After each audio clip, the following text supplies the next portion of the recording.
Pretty Girl Club. Welcome back to the Dark Femininity series. I hope you liked my diabolical title, How to Be Stuck Up and Outshine Others.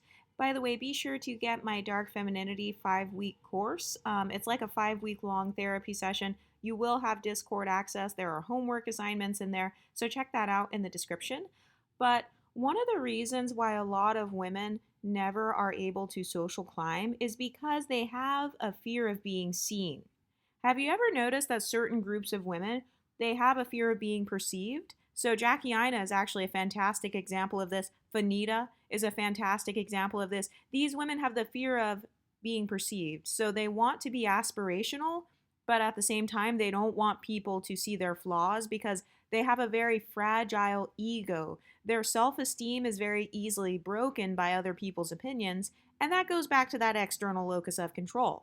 They don't like getting potential negative feedback because they have a fear of social rejection. Have you ever noticed that some women, they will say that you're outshining them? What they mean is that you're more confident than them, you're getting more attention than them, and you are receiving more social validation than them.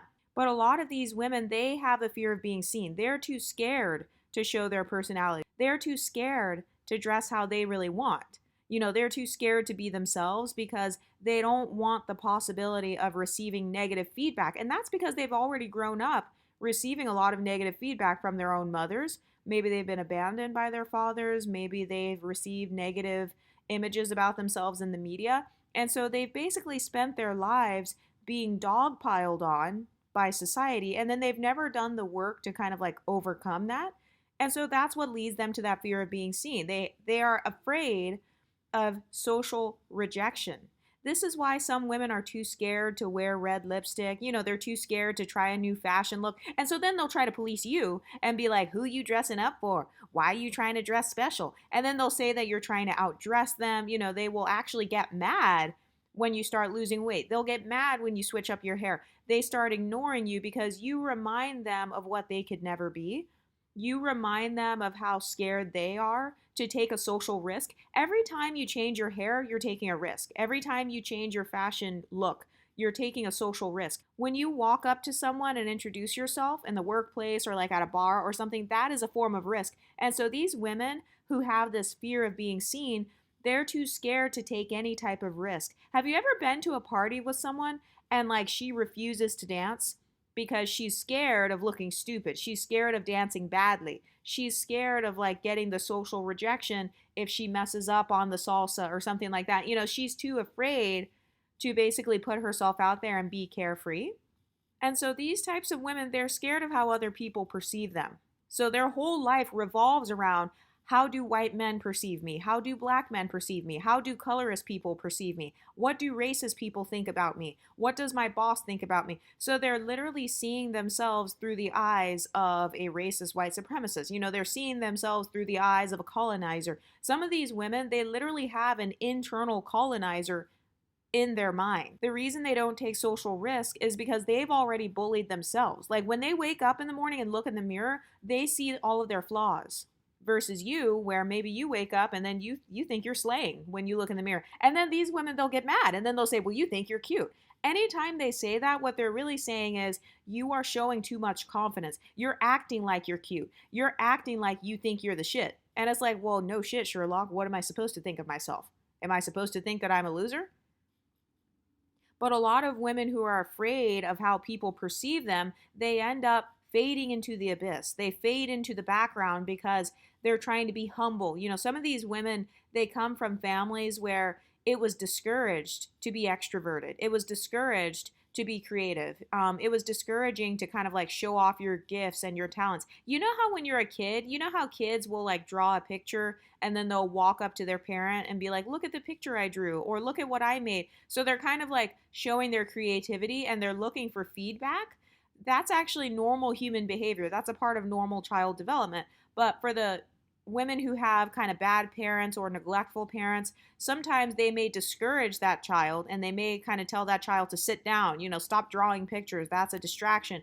And so a lot of those children, they grow up to become these women who are living their lives in a social prison. A lot of women who complain about you outshining them, the reason you're outshining them is because you actually have freedom. And this is why I emphasize beauty and leveling up and like privilege stacking, because it increases your freedom. It helps you to be more carefree. It helps you to have more options socially. And so the women who have not leveled themselves up, they don't have any option. Their only option is actually to fade into the abyss because, maybe she hasn't worked on her appearance. And so if she makes herself visible, people are going to see the flaws in her appearance, and she already is not confident in her appearance, and so she damn sure doesn't want you to see her natural hair. She damn sure doesn't want other people to see her with no makeup on, or where her eyebrows are not on fleek. And so have you ever noticed that these women who they're living in a social prison, they have this spirit of perfectionism? So these are the women to where maybe you'll invite them to go out with you. They take 4 or 5 hours to get ready. Like they take an extremely long time to get ready. I'm not talking about the normal, oh, she just took an hour and a half or something. No, no, no. She will take 2, 3, 4 hours. She will be stressed out before you guys go to the bar because her outfit's not perfect and her shoes aren't perfect and her toes aren't perfectly done and her nails aren't perfectly done. And so then she gets all anxious basically. Social situations cause her to have social anxiety because she is moving out of fear. She has a fear of somebody seeing that her hair is messed up and then calling it out. Versus you, where you're used to people perceiving you. Women who have the fear of being seen, they have that fear of being perceived. But if you think about the popular women, if you think about famous women, celebrities, popular women, the women who get talked about, the women who break all the rules, these are the women who don't mind being perceived. So a lot of people, they will perceive the exotical space. They'll be like, oh, they think they're better, or hey, they're just regular black women. They'll say all this stuff, but we don't care about being perceived. We're already the popular girls. We're already the it girls. We already have our pedestals. So a part of having a pedestal actually is getting people talking about you, both positive and negative. Publicity is publicity. Fame is fame. Popularity is popularity. Social status is social status. So it doesn't necessarily matter if people are talking negatively, because anyone who has social skills knows that when you're leveling up, people are going to talk shit. There will always be someone hating on you when you are that girl. In fact, if you don't have any haters, you're doing something wrong. You are in the abyss if you don't have any haters at all. And so women who are socially successful, we understand this. But for the women who have like this fear of being seen, they try so hard to kind of manipulate other people's perception of them. They want to come off as being this perfectly good person. They want to come off as being mature and like having all these good qualities about themselves. And so they will bend over backwards and try to jump through hoops and sometimes lie, Jackie Ina, so that they can try to salvage their image because they're so scared of people thinking that they're a mean girl. They're so scared of people thinking that they're not a nice person. They're afraid of people talking negatively about their age, Jackie Ina, instead of just being confident and being like, no, bitch, I look good and I probably look better than you. And I'm 15 years older than you. Instead of just being confident and just saying, fuck it, they have this mindset of, oh, I have to try to manipulate other people's perception of me.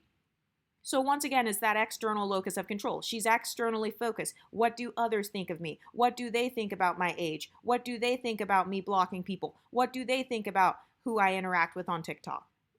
One of the questions you may be asking yourself is, how can you tell if someone has a fear of being perceived? Well, it's because they constantly talk about what others think of them. Oh, white men like me better because I have dark skin and 4C hair. Oh, well, my boyfriend is fully white. Oh, well, I live in a white neighborhood, so I'm more successful than you. So everything is about how others think about them. Everything is about how they relate to others. Everything that they're saying as a flex has something to do with something external.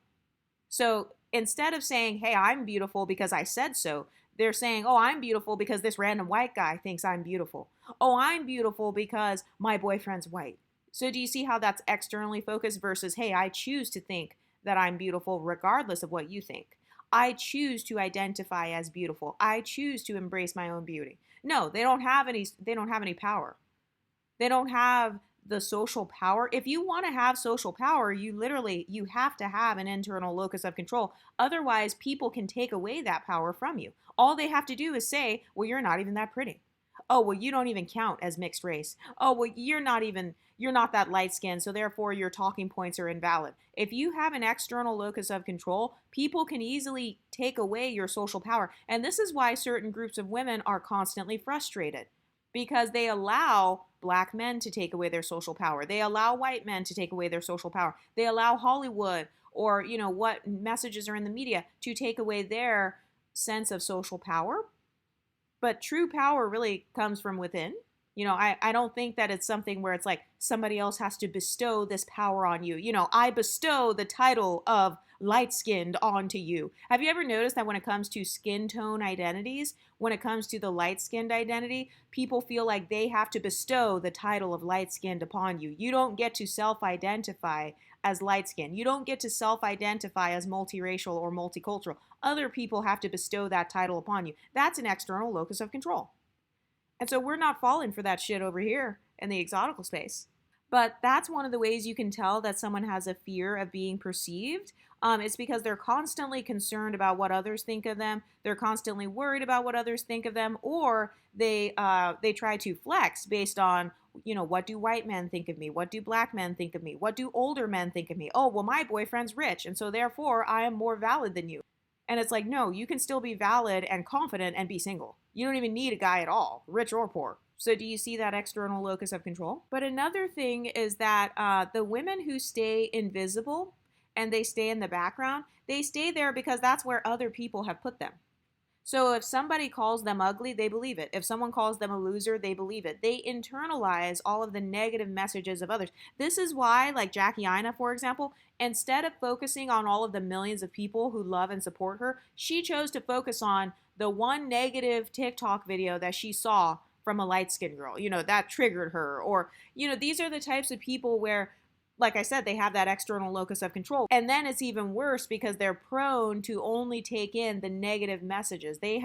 Their brain is basically trained to internalize anything negative and then to disregard anything positive. This is why I'm no longer caping for women who wouldn't cape for me. And this is why I'm no longer complimenting women who wouldn't compliment me. Because it's like, okay, first of all, you're not going to believe the compliment anyway. So, because it's coming from me and I'm a woman, because the compliment is not coming from the male gaze, you're not going to believe me when I say you're pretty anyway. So why bother? That's number one. And then number two, they have a tendency to just magnify the things that are negative, and then they minimize the things that are positive. So these are the negative Nancys. These women are the complainers. And that's why they always feel outshined. It's because they don't have any shine. They literally have nothing positive to focus on. And by the way, there's nothing wrong with wanting the spotlight. There's nothing wrong with wanting to be seen or heard or validated. Every human being wants to be validated. Every human being wants to feel like their presence is valuable or like they are contributing something to society. I mean, if you look at Maslow's hierarchy of needs, if you believe in that, that they talk about this concept of contribution, contributing something positive to society or being valuable.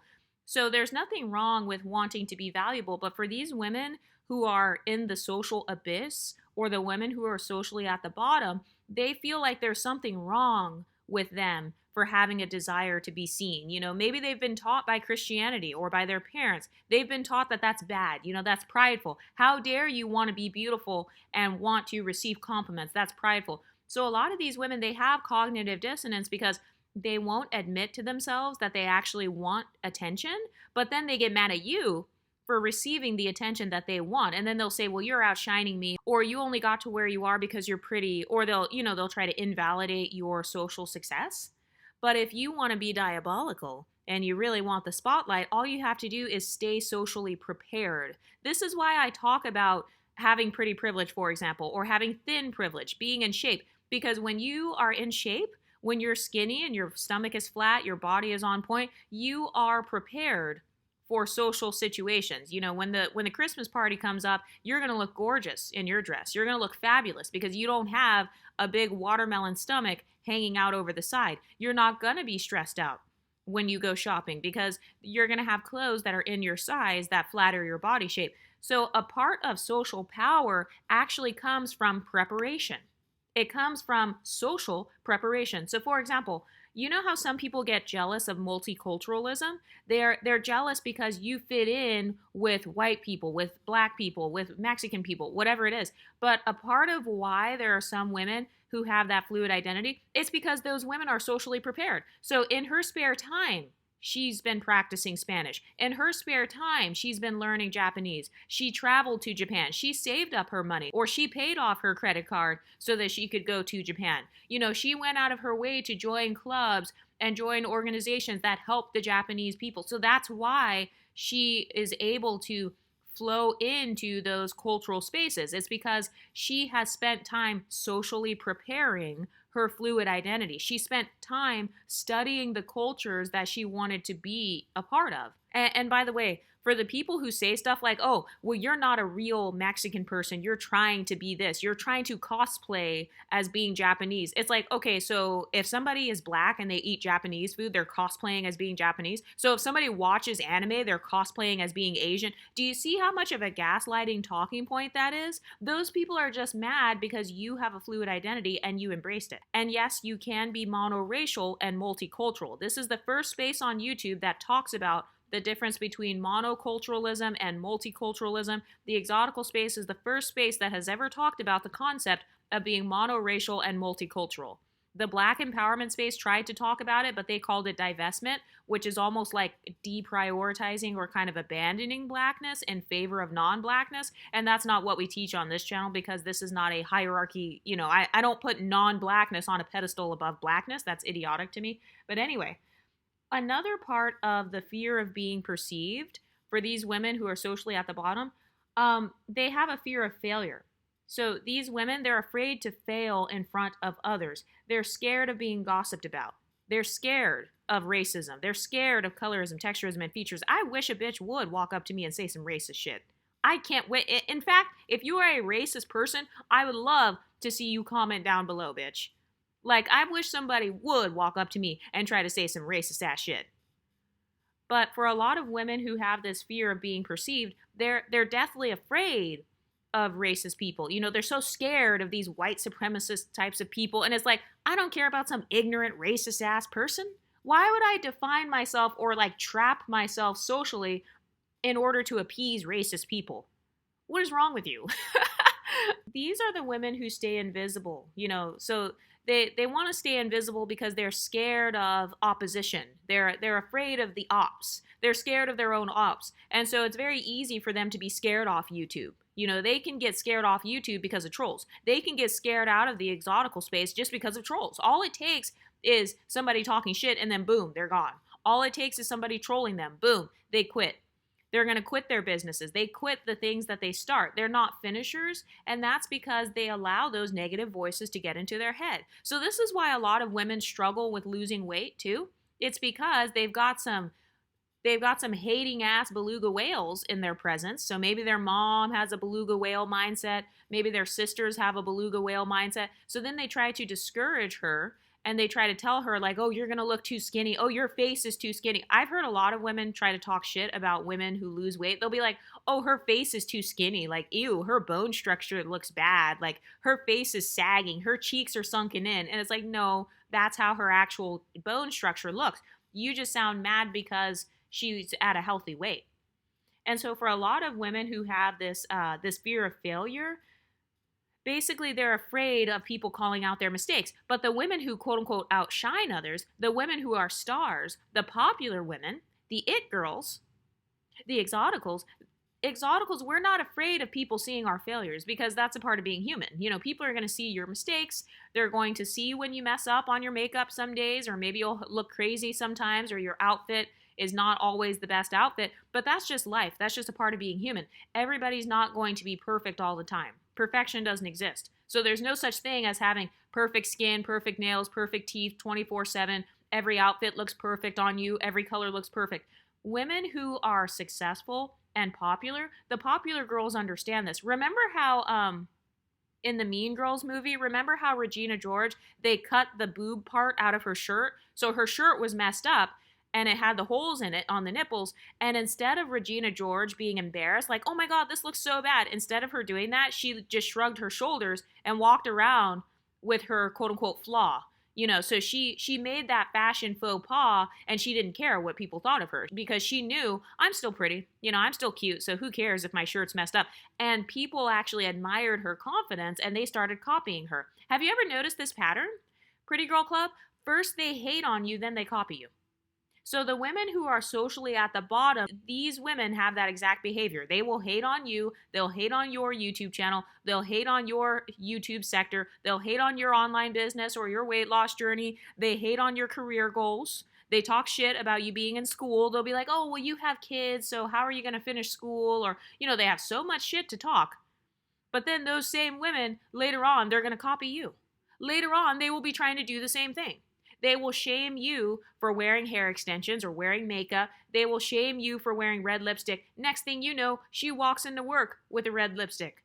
And this is after you walked into work with a red lipstick. So after she got done talking shit about your makeup and how you're doing too much in the cubicle, the next day she comes to the cubicle with the same outfit and the same type of appearance. This actually happened to me with one of my managers. I told you about the Miss Refrigerator, that manager that I had, the one that tried to copy my diet, and she tried to copy my exact outfit. Like, she copied me so bad to the point where I just confronted her. I literally confronted her. I was like, oh, your outfit is so cute. I did it in a nice, nasty way. I was like, oh, your outfit is so cute. You look like me. Yeah, that's right. I said it. Because she copied my exact outfit. I was literally wearing rain boots. And it's 80 degrees. Like, it was 80 degrees in the city that I was in. But I wanted to experiment with my fashion. So I know that nobody's wearing rain boots when it's literally like summer weather. That's something that I specifically did that day because I was experimenting. Like, how do rain boots look with this type of skirt? Or, like, I was doing my own experimental fashion.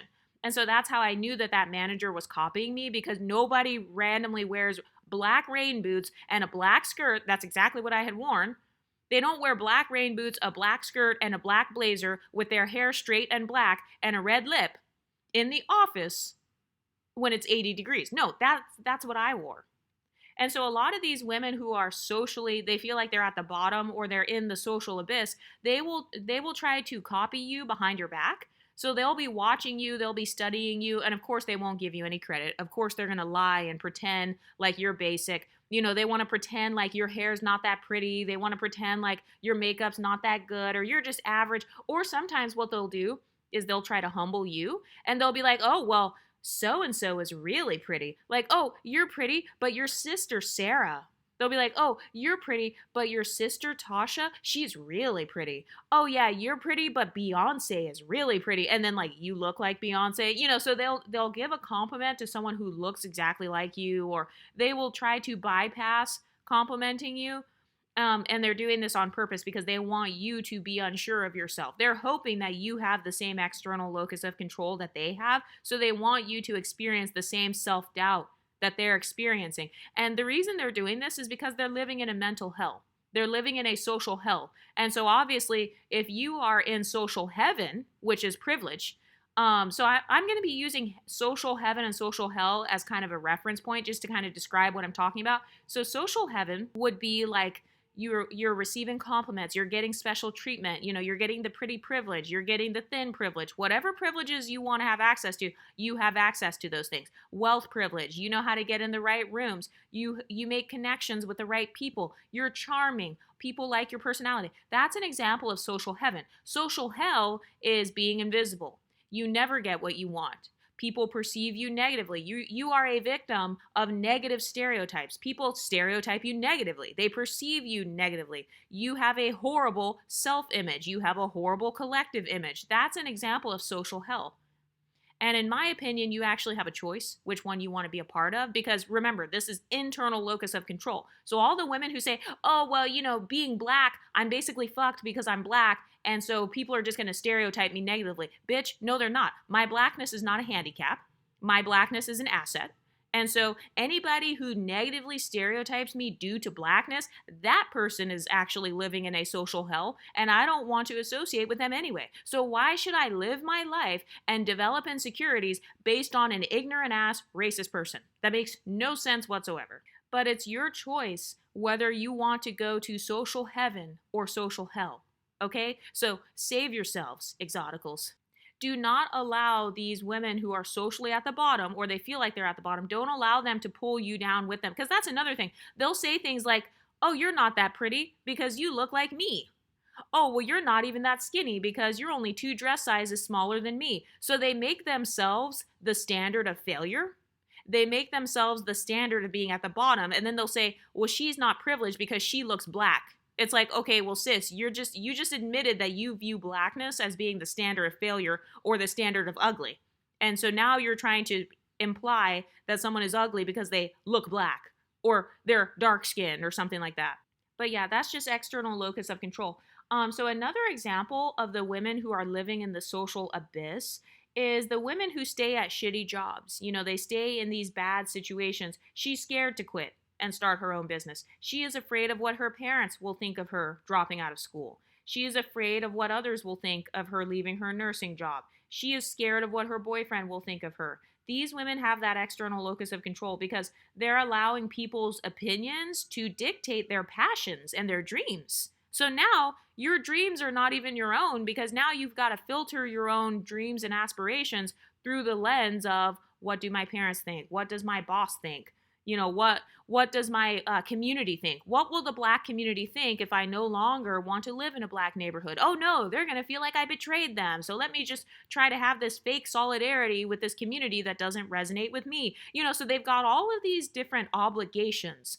Women who are in a social hell, they're literally bound.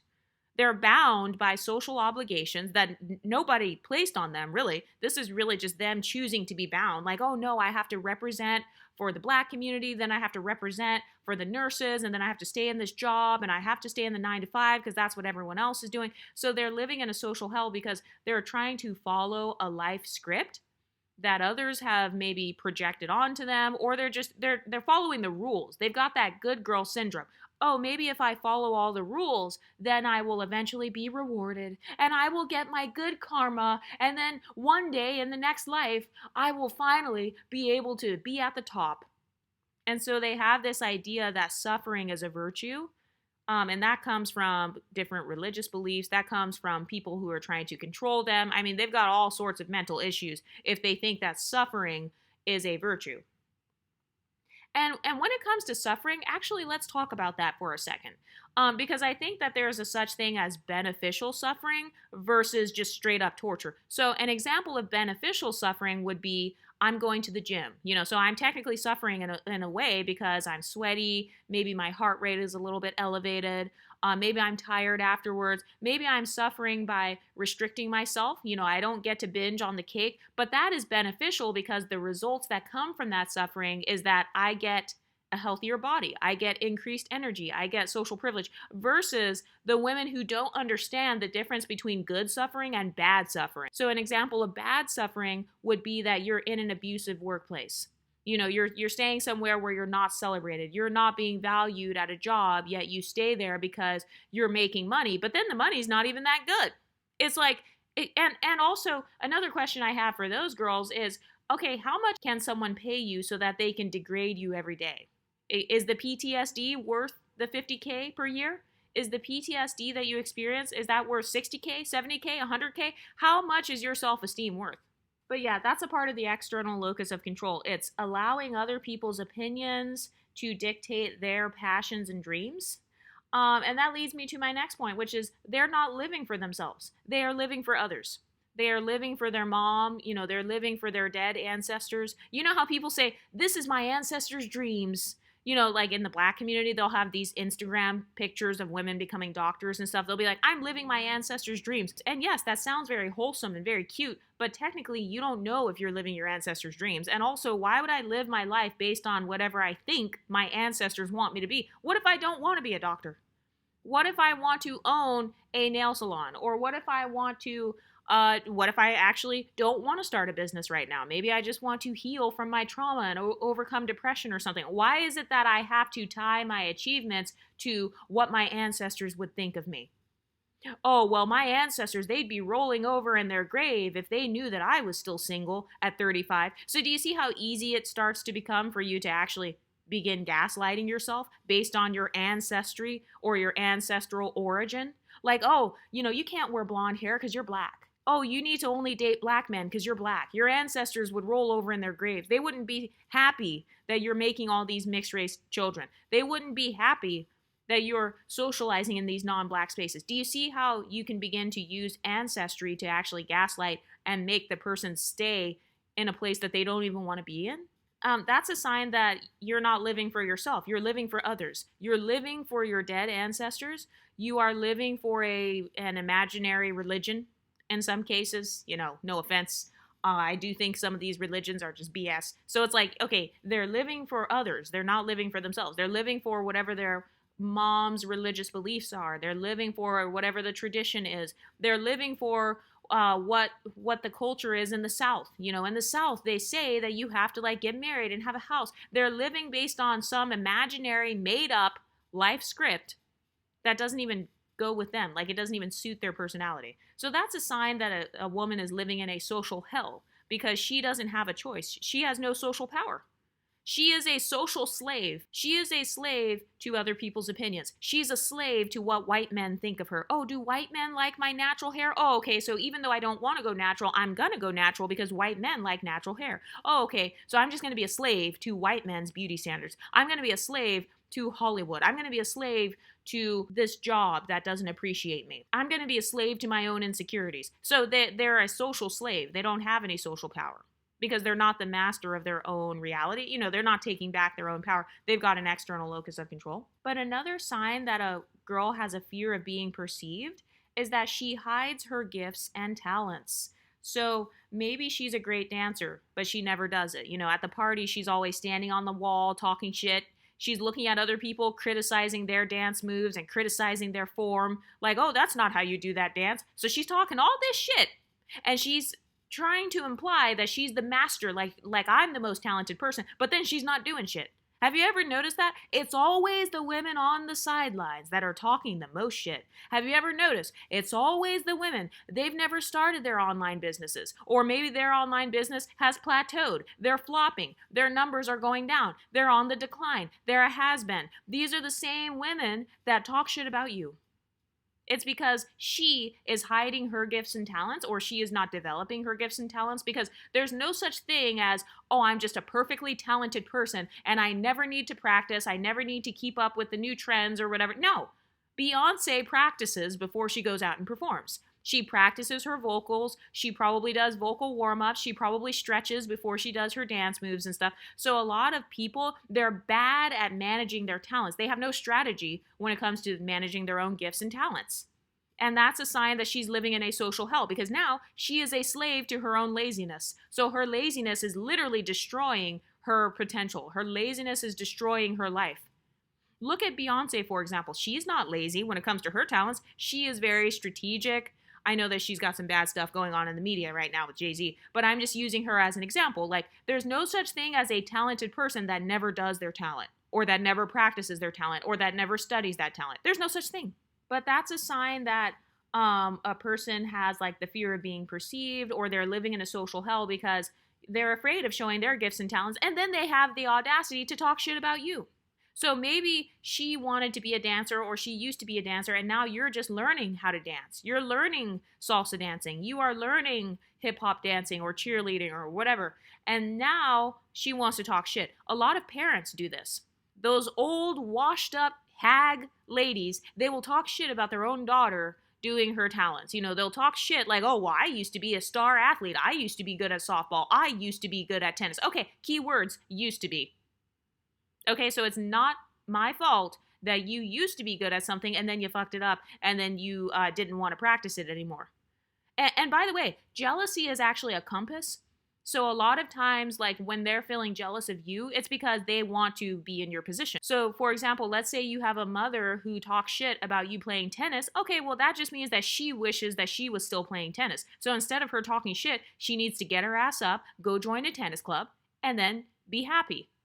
But for a lot of women, that's too hard. That requires accountability. And so, of course, they're not going to do that because then they have to admit their own flaws.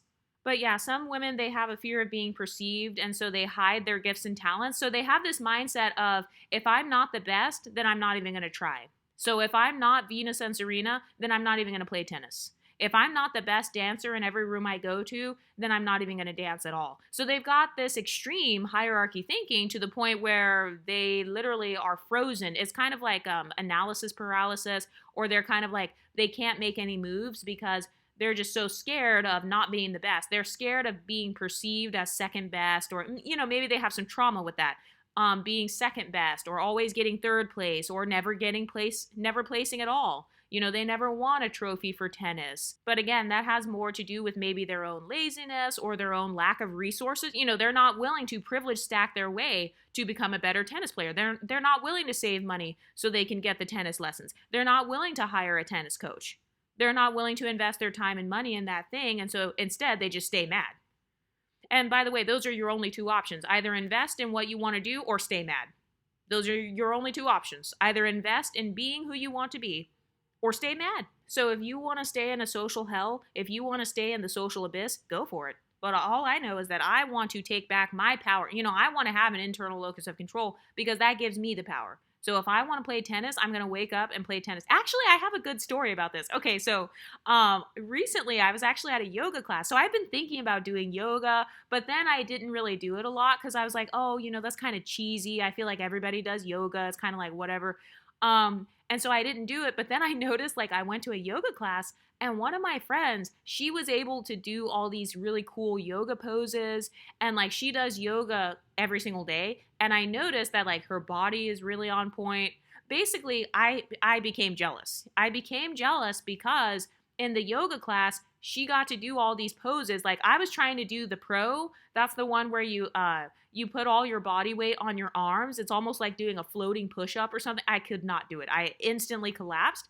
And so I noticed that jealousy is actually a compass. That shows that no, I actually do want to do yoga and be good at it. So yes, it may sound cheesy. It may sound stupid. Who wants to do yoga?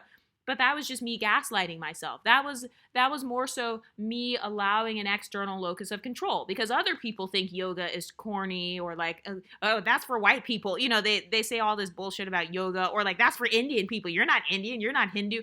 So it's oh, I can't do yoga because I'm not knowledgeable enough. So it's kind of like an inferiority complex in regards to yoga.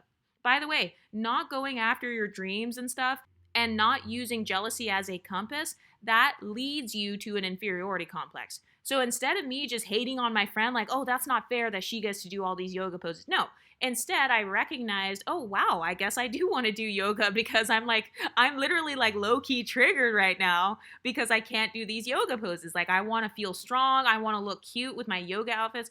So instead, I decided to sign up to do some yoga. And I've been actually doing it every day at home now. And I'm getting stronger and stuff. So that's an example of taking back your power, having an internal locus of control. I didn't talk shit to my friend and say, oh, you think you're better than me because you did the yoga pose. No, I didn't talk shit.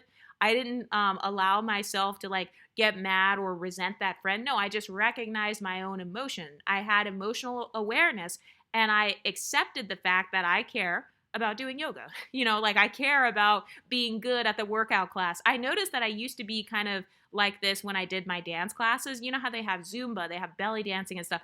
I noticed that I like being good at doing the workout dance classes. And that's okay. A lot of women who are living in this social abyss, they've been taught that some of their desires are stupid. So they've been taught that oh, that's stupid to want to do yoga. That's stupid to want to go running. That's so dumb that you want to wear a red lipstick. Who cares about red lipstick? That's irresponsible. You need to be spending your money on your children. You need to be spending your time raising your kids instead of putting on makeup. So they've got all of this guilt or they've got all of these different thought processes that are kind of holding them back from their own desires. But then when they see somebody else doing that thing, then they get jealous and triggered. So this is all about being self-aware. But yeah, the people who have that fear of being perceived, they will hide their gifts and talents or they'll be too scared to do them. They're too scared to sign up for yoga in the first place. They're too scared to pay money for the tennis because they feel oh, I'm not that good anyway, or I'm going to get ripped off. So they're afraid of people giving them negative feedback. And so they become basic. They're not a gifted or talented person. Have you ever noticed the difference between a talented person and an untalented person? The only difference really is practice and dedication. Whoever the talented person is, they practice doing the yoga poses at home. That's why they're good when they come out in front of others. They practiced going on runs and stuff and building up their aerobic base, and that's why they can run marathons. They actually practice their singing at home. They practice their dancing at home. So that's why when they go to the cookout, it looks effortless.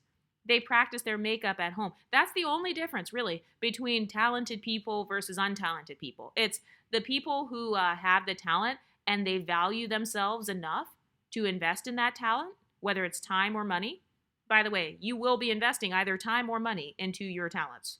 So it's the people who invest, those are the ones who end up getting results. Another thing about women who are living in a social hell, part of why they are always feeling like they get outshined is because they're afraid of being vulnerable.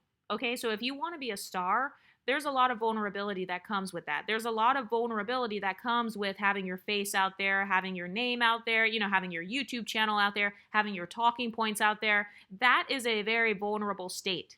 In order to create anything, like in order to be creative at all, it requires vulnerability. Even trying a new makeup look, putting on red lipstick. You've never been seen at the workplace with red lipstick on before, so you are technically vulnerable.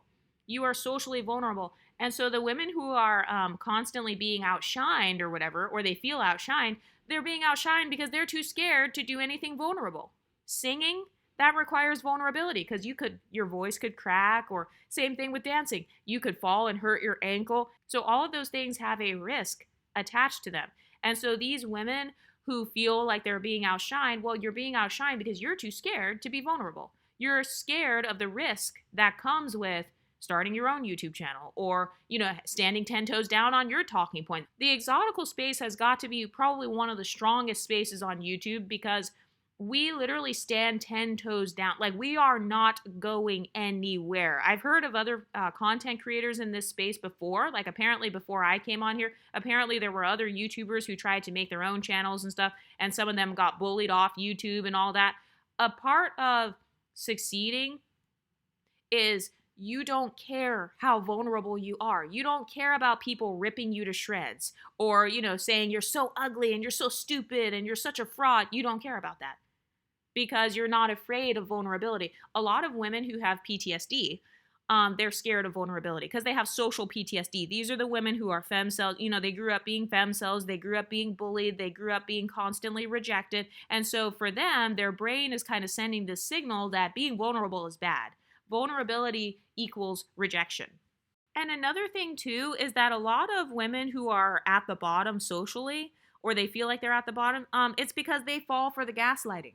So for example, maybe they came from a family where the family discouraged their gifts and talents. Like they say, oh, you can't be a singer, you can't be an artist, you can't be a pop star. And it's like, no, they're saying that because they can't do it. They can't lose weight. They can't be a pop star. They can't be rich. So it's like, no, just because you suck at a particular thing doesn't mean you get to tell me shit. So this is why I like to follow the rule where it's like, if I wouldn't trade lives with you, I'm not taking your advice. If I wouldn't trade finances with you, I'm not taking your financial advice. If I would not trade pretty privileges with you, I'm not taking your beauty advice. If I wouldn't trade relationships with you, I'm not taking your relationship advice. So that's a good way to get out of that mindset right there. Just because somebody has been in your life for a long time does not mean they are qualified to give you advice.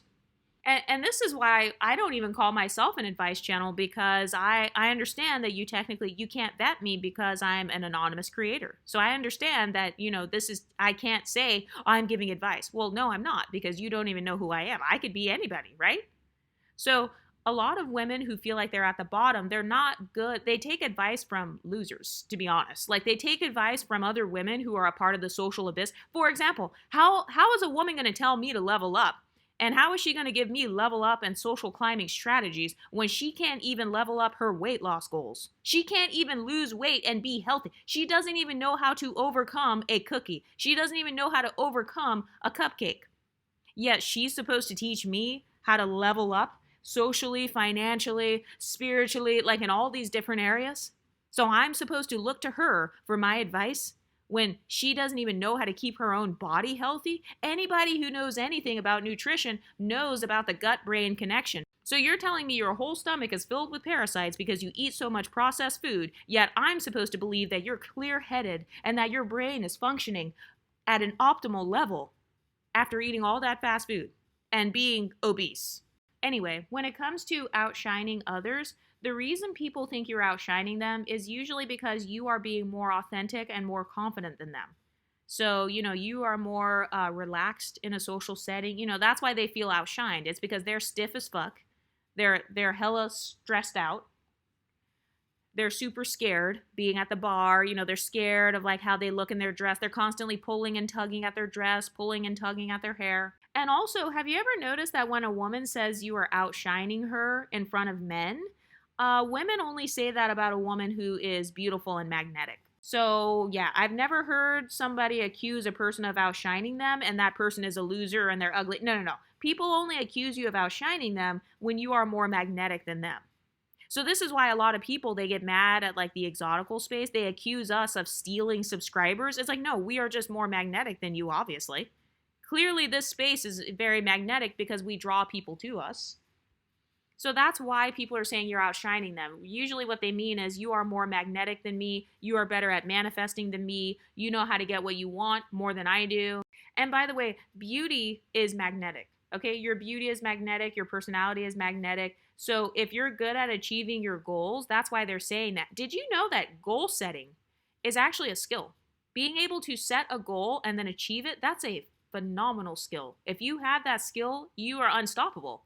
Because in order to set a goal and then achieve it, you have to be good at time management, you have to be good at organization. So when it comes to like setting weight loss goals, a lot of people, they don't lose weight because they're literally bad at goal setting. They don't know the first step to losing weight. They don't know how to plan out their meals or how to like learn about calories and stuff. They get overwhelmed. They're very easily overwhelmed. They get kind of overstimulated, or they have a lot of clutter in their mind. By the way, that's really a PTSD symptom. But they've got a lot of clutter in their mind. They've got a lot of anxiety in their mind, and they're procrastinators. So the procrastinators never win. The procrastinators, those are the ones who are always on the sidelines. She's procrastinating with her goal. That's why she never did the tennis lessons. She's procrastinating with her money, or she procrastinated at learning how to do her makeup. She procrastinated at her hair care routine, so that's why her shit is breaking off. That's why she's got hella bald spots. She procrastinated. She didn't put on the hair oil. She didn't put on the Jamaican black castor oil at night. She just put on the lace front, and then she just ripped it off when she got home. And so then she ripped her edges out. But that word that people use, outshine, you're outshining me, that's actually just a gaslighting word to get you to settle down. Okay, so they're trying to impose hierarchy thinking onto you. Anytime someone uses the phrase, she is outshining me, that is hierarchy thinking, because she's literally measuring your inner light against hers.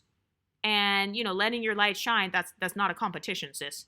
So do you hear the hierarchy thinking? Oh, she's outshining me. So basically, she's shining more than me. She is higher up on the star scale. She's higher up on the shining scale than I am. Okay, that's hierarchy thinking. Women with an external locus of control, they make every social interaction into a competition. Oh, how pretty does she look? Who is she talking to? How much money does she make? What kind of business does she have? How many subscribers does she have? How many views does she get? Does she think she's better than me? Is she outshining me? So do you see how all those questions that I just asked were externally focused? One of the ways you can tell if you have an external locus of control is that you're constantly asking questions about other people. You're constantly asking questions about things you can't control.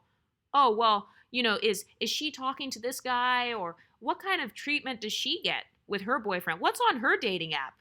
Let me see what she's like on Hinge. Did you know I've actually had friends try to ask me about dating apps, and they literally asked to see my dating app. Like, who am I messaging? Like, what does my profile look like? Okay, external locus of control. You're obsessed with what everyone else is doing. Like, what does she look like? How pretty is she? How much attention does she get? How many talents does she have? A woman with an internal locus of control will be so focused on herself. So instead of asking, why is Sarah outshining me? She will be asking, how can I shine at the party tonight? What outfit can I wear that flatters me? What jokes can I tell that show off my personality? How can I be the best version of myself? How can I learn how to do the little dance, or, how to do the salsa? Women with an internal locus of control, they're always minding their own business. They're not focused on comparing themselves. Women with an internal locus of control, they're focused on, hey, what can I eat to make myself healthy? Like the obese lady at my job that tried to copy my diet. I told you guys about how she started buying the exact same Trader Joe's items that I was buying, and she would put them in the office fridge, but then she would let them go rotten. Like, she would never eat them because she was focused on my diet instead of focusing on what kind of diet she actually likes. So she thought that by simply copying me, that somehow that would solve her problem. No, she didn't have enough of an internal focus. She should have been thinking to herself, okay, what kind of healthy foods do I actually like, as opposed to, oh, what is Exoticals United eating? Let me try to copy her. Let me try to keep up with her. Anytime you have an external locus of control, you're always going to be chasing behind somebody else, trying to keep up with somebody else, because your standard is external. Oh, well, I'm behind in life because I don't compare to white women. I'm at the bottom because I don't get picked on dating apps as much as white women. Okay, so you just made white women your standard for dating. Oh, well, I'm the least preferred and the least desirable. Compared to who? Based on what? Oh, what? You have an external locus of control? So do you see what I mean about how your success begins to be defined by what somebody else has? Oh, if I don't have the same thing as Kelsey, then this means that I'm beneath her. Okay, well, that first of all, that sounds exhausting, because there are like 7 billion people in this world. So there's always going to be somebody who has some sort of privilege or some sort of access that maybe you don't have access to. But the reason that it doesn't work, like hierarchy thinking, is because number one, reality does not actually exist in hierarchies. Okay, people break supposed hierarchies all the time. People break stereotypes all the time. People have different privileges or different strategies that they use to defy whatever glass ceiling they were supposed to have. Okay, so that's number one. Hierarchy thinking is literally not even realistic. Hierarchy thinking is basically telling people, stay in your place. Oh, you're supposed to be at the bottom because you're dark skinned. You're supposed to be at the bottom because you're black. You're supposed to be beneath other people because you're not rich. Rich people are better than you. That's hierarchy thinking. All of that is basically just another way of telling people to stay in their place. And so hierarchy thinking is not even realistic, because in real life, people don't quote unquote know their place in real life. People don't give a fuck. There are so many people who do not follow social norms all the time. People break the status quo all the time. But a woman with an internal locus of control, she is focused on minding her own business, and she's not focused on comparing herself. But one of the other ways you can use dark femininity to level up is to get rid of good girl syndrome.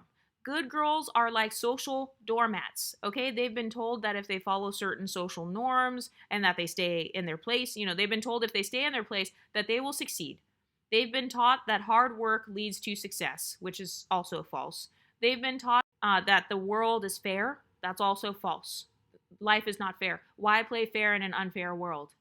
People succeed without working hard all the time. Some people use their privileges to succeed. Some people use lies or sex or seduction to succeed.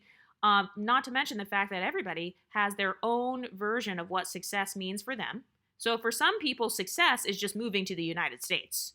Okay, for some people, do you know how many people I've met from other countries who are just so grateful to be in the United States? They're just so happy just to even be here.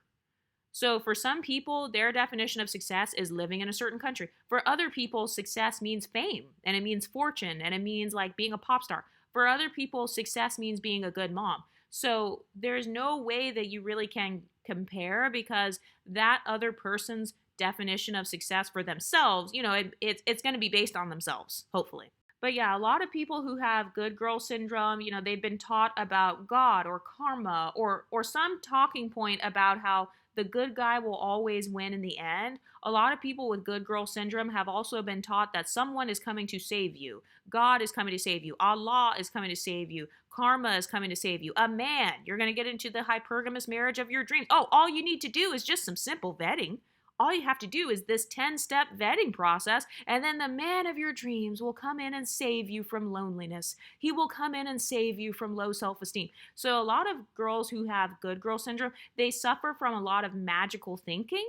So magical thinking is kind of like, think of like Disney fairy tale princesses, somebody, just some sort of ethereal creature, someone external outside of yourself is really in charge and in control. So the devil, a lot of good girls, they also believe that like the devil or the bad juju or, whatever, this bad energy is going to come get me because, so-and-so, she has cursed me. So now I'm basically fucked because my grandma cursed me 25 years ago. So they're constantly living their lives within these constraints of whatever social or cultural or religious rules others have imposed on them. And I'm not saying that like spirituality is not beneficial, but let's be honest, some aspects of spirituality can be toxic. So be careful. If you are into any of these spiritual practices, just make sure that it's not causing you an inferiority complex. There actually are some religions that are Eurocentric, or they're Afrocentric, or they literally put one race above the other, or they put one gender above the other. So just saying. Good girl syndrome. Another thing about good girls is that they are raised to overemphasize their reputation and what others think of them. So most of the time, people are only telling them stuff to control them, though. So they'll tell you, if you wear shorts, you're a hoe. If you show cleavage, you're a hoe. You won't get a husband. If you're not a virgin, you're a slut. So they'll say all these things, and in reality, it's just a way to kind of keep you in your place. But yeah, another way to succeed using dark femininity to get that spotlight is to use your jealousy as a compass. Okay, that's what jealousy is. All jealousy is, it's just an emotion. By the way, everybody feels jealousy. Anybody who says that they do not feel jealousy is the most jealous person. They're an extreme liar, because jealousy, that's just a normal emotion. You know how they say your body keeps the score, like in terms of trauma? I believe that jealousy and your emotions in general are keeping the score of what your desires are. So that's what jealousy is. So if you feel a twinge of jealousy when you're on Instagram and you see a really pretty girl, maybe it's because you want to be pretty like that. If you're jealous when somebody is like really athletic, or they're really good at doing Zumba or salsa, it's because you want to do that. So use jealousy as a compass. But anyway, what do you ladies think? Have you ever been told that you are outshining others? Let me know what you think in the comment section, and I'll talk to you next time. Stay pretty, ladies.